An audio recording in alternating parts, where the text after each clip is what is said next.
Akka moltan dhaggeeffattoota keenya sagantaan BBC Afaan Oromoo wiixata galgalaa eegaleera. Kan siniif dhiyeessu ani Firaafoolii Dhugaasaadha. Sagantaa keenya har'aan loltoota kiyya irratti haleellaan gaggeeffameera jechuun himata Sudaan dhiyeesteef deebii mootummaa Itoophiyaa.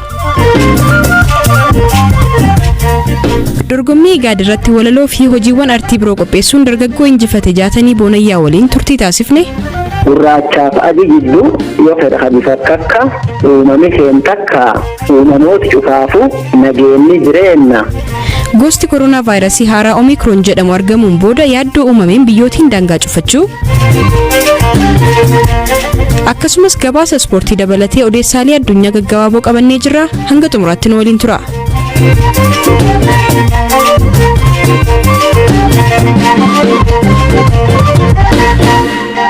Gama kaabaliita Itoophiyaan daangaa Sudaan waliin waldaan geessutti haleellaa loltoota Itoophiyaan gaggeeffameen loltoonni Sudaan ajjeefamuu isaanii Sudaan himatteetti.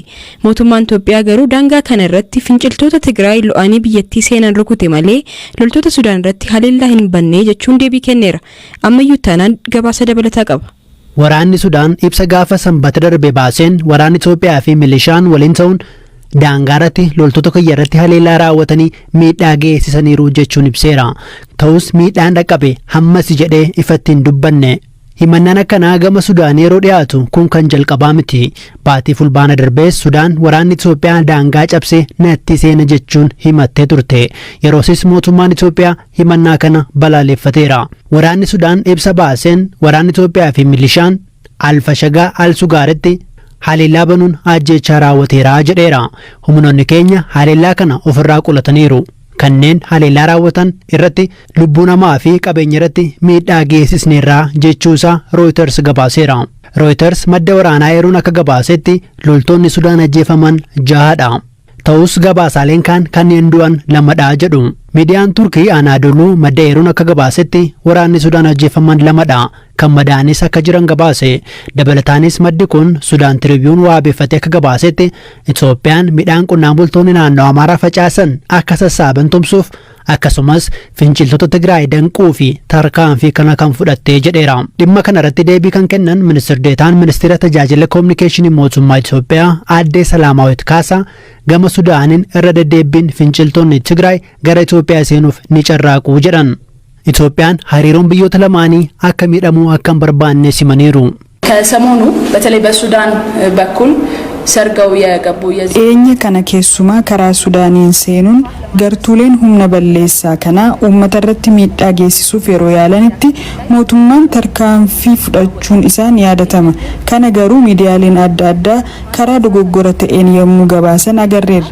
Keessumaa miidiyaaleen tokko tokko humna waraanaa Sudaan irratti haleellaan raawwatameera jedhanii akkaataa isaanitti gabaasan guutummaan guututti dogoggora ta'uu isaa ibsuu barbaanna.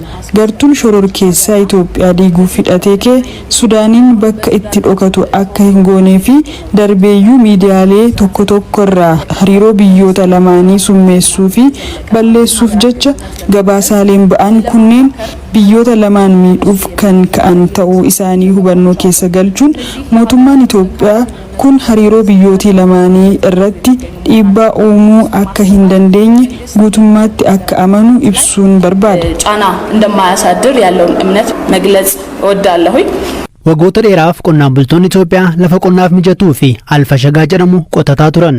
Lafti kun garuu kiyya jechuun Sudaan ni himti. Waggaa tokko dura waraanni Tigraay keessatti yeroo jalqabe waraanni Itoophiyaa lafa kana gadhiisuun lolaaf socho'uu hordofeeti. Waraanni Sudaan bakkicha kan to'ate. Hariiroon biyyoota lamaanii keessumaa erga Itoophiyaan hidha Abbayyaa bishaaniin guuttee fi muddamni daangaa gubbaa dhalatees hammaateera. Sanbata miidiyaa isaa TV'tti kan dubbatan Itaa Maajoor Shumeen waraana Itoophiyaa Jeneraal Biraanuu Juulaa Itoophiyaan rakkoon wal-dhabdee daangaa karaa nagaa akka furamu akka fedhii qabduu fi waraanni isaanii fedhii lola Sudaan akka hin qabne himuun ta'us finciltoota Tigraayiif Sudaan da'oo kenniteetti jechuun himataniiru.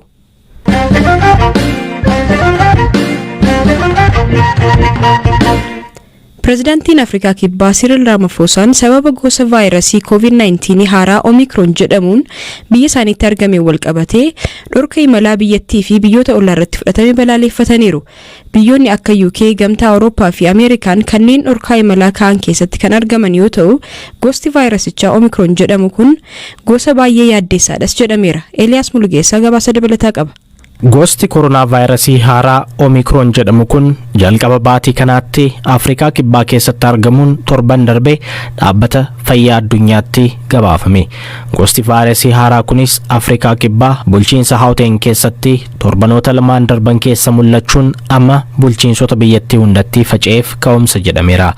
UK keessattis namoonni Omikron kanaan qabaman 9 hanga ammaatti kan argaman yoo ta'u, Portugaal keessatti ammoo taphattootaa fi hojjettoota kilaba tokko 13 irratti vaayirasiin kun argameera. Ogeessi dhibeewwan daddarbanii Afrikaa kibbaa Profeesar Saliim Abdul Karim akka jedhanitti gosti vaayirasichaa haaraa Omikron jedhamu kun gosoota vaayirasichaa kanaan duran turan caalaa mallattoo dhukkubbii addaa agarsiisaa kan jedhu irratti ammatti beekuun akka hin danda'amne himaniiru. Ragaaleen Afrikaa kibbaa keessatti argaman vaayirasiin haaraa kun mallattoolee dhukkubbii adda ta'e akka hin qabnee fi namoonni hubaman miira fuunfachuu fi dhandhamuu isaanii dhabuu baatanis mallattoon akka dadhabbii cimaa fi rukuttaa onnee ol ka'aa ta'e argamuu isaa ibsaniiru. Namoonni gosa vaayirasii haaraa Omikron kanaan hubaman talaallii fudhatanis fudhachuu baatanis namoota gosa vaayirasichaa biroon hubaman caalaa dhukkubbii cimaan hubamuu fi hospitaala seenuu isaanii irratti ragaan argameen jiru jedhaniiru. Profeesar Saliim dabaluun dilbata irraa eegalee biyyoonni 11 ta'an namoota gosa vaayirasii Omikron kanaan hubaman argachuu isaanii himuun daangaa cufachuun garuu homaa bu'aa hin qabu jedhaniiru. Dhaabbanni fayyaa addunyaas tarkaanfii dhorkaa biyyoonni atattamaan taasisaniif akeekkachiiseera. Tarkaanfii balaa bu'uureeffatee fi saayinsawaa ta'uu qabaata jedheera. Dhaabbatichatti Daayirektarri Afrikaa Matshidiso Moitii guyyaa dilbataa akka jedhanitti Omikron amma addunyaa bakkeewwan garagaraatti mul'ateef dhorkaa imalaa Afrikaa irratti xiyyeeffate kaa'uun tokkummaa addunyaa miidha jedhaniiru. Pireezidaantiin Afrikaa kibbaa Cyril Ramaphosa gama isaaniitiin dhorkaa kaa'ameef bu'uurri saayinsawaa ta'e akka hin jirree fi Afrikaan kibbaa haala malee loogiin irratti raawwatame jedhan. Itti dabaluunis dhorkaawwan kunneenis facaatii vaayirasichaa ittisuuf kan hin gargaaredhas jedhaniiru.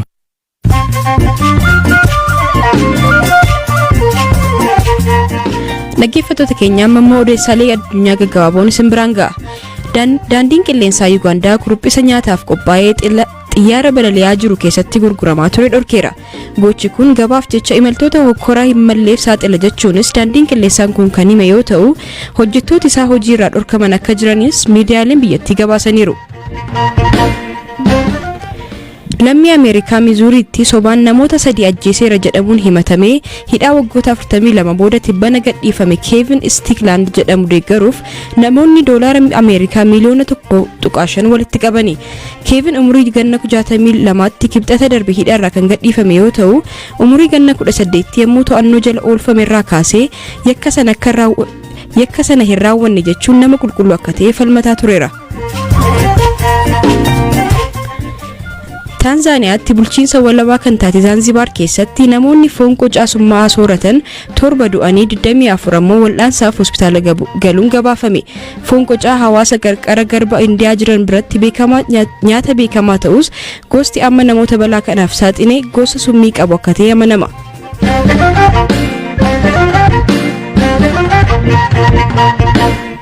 Dhaabbata walta'iinsaa biyyoota Afrikaa bahaa kan ta'e IGAD dorgommii walaloo nagaa qopheesse kan injifate dargaggoon Booranaa addunyaa kanatti nagaan bakka guddaa qaba jechuun BBC'tti himeera.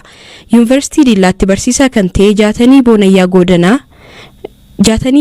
Godaanaa dorgommii kana injifachuu isaatti guddoo gammaduu isaas dubbata. Kana malees Jaataniin amma dura afaan Oromoon kitaabota 2 maxxanseera.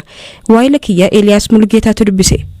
Badhaasi dhiyoo kanaa nageenya irratti armaan dura ji'a agayya keessa 2021 dhaabbati IGAD jedhamu kunimmoo karuma peejii isaanii waa'ee nageenya irratti namoota walaloo akkasumallee fiilmiin dandeettii qabanii dorgomsiisee onlaayinii irratti barreessanii waan kana irratti namoota walaloo barreessan namoota fiilmii hojjetan artii garaagaraatiin footoonis yoo ta'e akka waa'ee nageenya achirratti ibsanii ka jedhu ba'ee ture.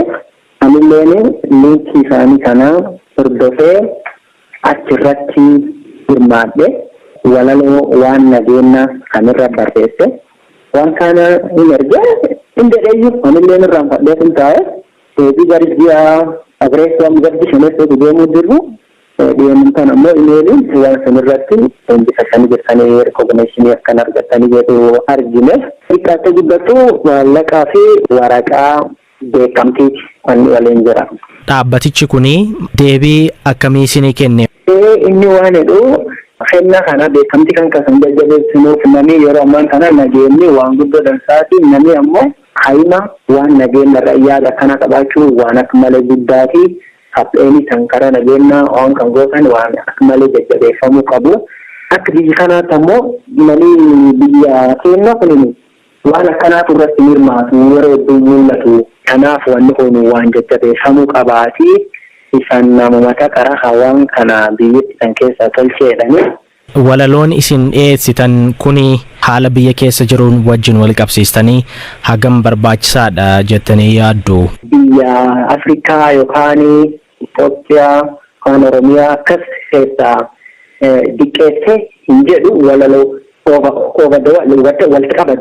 Duuniyaan tuni namallee ta'e uumama idiillee ta'e cufaafiyyuu nagaan malee. Nu ammoo ilmeen nama nagaa kan nama qofaaniti ka bineensaallee eeguu fi dirqam qabnaa waan waafi nu kennee jira jechuudha. Kanaafuu walaloo xiyyaa achi keessatti akka nageenyi uumamaaf dhala namaatiif barbaachisaa waan akkasiiti. Kanaafuu akkasitti eegee addunyaa dubbatte Afrikaallee ta'ee biyyeenallee ta'ee achi keessatti hin hammatamti jechuudha. Mee muraasa keessaa nu jechuu dandeettu? Black and white. Oh, for another color, the creature is unique. For all the creation, this is the life, to live the life in the world better. Garte, gurraachaaf adii gidduu yoo fedha habifa kakka, uumame seentakka, uumamooti cufaafu, nageenyi jireenyi dansa jiraachuuf, nagaa jabeessaa, duuniyaa maraa keessaa jedhe. Ulfaadhu galatoomi. Galata qabdani. Ayyee.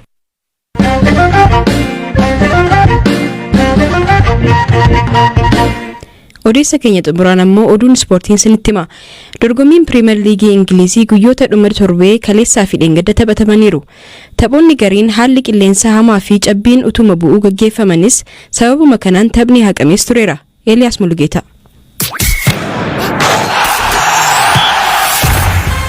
Dorgommiin kubbaa miilaa guyyaadhaa guyyaatti wantoota hin eegamne keessummeessuu fi si'oominaan eegamu Piriimeer Liigiin Ingiliz guyyoota dhuma torbee darbanii irrattis taphatameera. Tapha jalqabaa sanbataan Arsenaal Niwukaasel keessummeessuun 2-2 injifateera. Liigichaan sadarkaa sadaffaarra kan taa'e Liverpool ga'umsa gaarii agarsiisaa kan jiru wayita ta'u dirree Anfield irratti Saawuzaamtan keessummeessuun 4-2 injifateera. Taphoonni gurguddoon kaan guyyaa dilbataa kan taphataman hoggaa ta'u guyyaa kanatti haalli qilleensaa haalaan jijjiiramuun taphoonni garri caalan cabbiin utuma bu'uu gaggeeffamaniiru. Taphni Barnlee fi Tottenham garuu cabbiin cimuu isaatiin guyyaa biraaf dabarfameera. Haala hin eegamneen kilabni barana Piriimeer Liigitti ol guddate Brentford Evertoniin 1-2 kan moote wayita ta'u Leicester City ammoo Watfordiin 4-2 injifateera. Taphoonni haalaan eegamaa turan biroon ammoo Manchester City fi West Ham United walitti fidaniiru. Tapha kanaan Man Cityin 2-1 moochuun qabxii 29 sadarkaa lammaffaarra taa'eera. Taphni si'oominaan eegamaa ture kadhibee ammoo Chelsea fi Man United walitti fideera. Tapha Stamford Bridgetti taphatame kanaan leenjisaa isaa kan gaggeesse Man United leenjisaa yeroo haaraan durfamaa dirree galuun qabxii qooddatee ba'uu danda'eera. Taphichis 1-1 walqixa xumurameera. Chelsean qabxii 30 liigicha dursaa kan jiru waggaa ta'u Man United ammoo 8ffaarra taa'eera. Egaan dhaggeeffattoota keenya sagantaa keenya galgala kanaaf qixeeffanne kanumaan xumurreerra. Saganticha kan qopheesse